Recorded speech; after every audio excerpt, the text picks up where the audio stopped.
Nu vil jeg fortælle jer om finanspolitikken. Den påvirker efterspørgselen ligesom lysene gør i trafikken.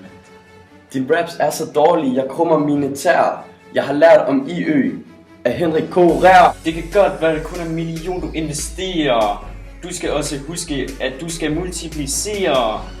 Du sidder derhjemme, spiller og spiser sauerkraut. Jeg sidder i klassen med Chris og lærer om crowding out. Lehman Brothers gik konkurs, det var en økonomisk katalysator.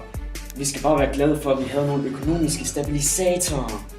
Recession er et resultat af en stramme politik. Det er barske begreber, men gå nu ikke i panik. Vi kender Keynes som finanspolitikkens opfinder. Han var god, men han var aldrig en Nobelprisvinder. I italienere skal passe på, at I ikke hyrer jer for meget i Firenze. I kan jo ikke engang finde ud af at holde jer over EU's smertegrænse. I skal dog ikke være for hurtige med at starte jagten. I har jo selv underskrevet vækst- og stabilitetspagten. Det eneste vi lærer om er de fucking bror. Hvad med vi lærer noget om de finansielle sektorer? Når politikerne ændrer finanspolitikken, smiler de kægt.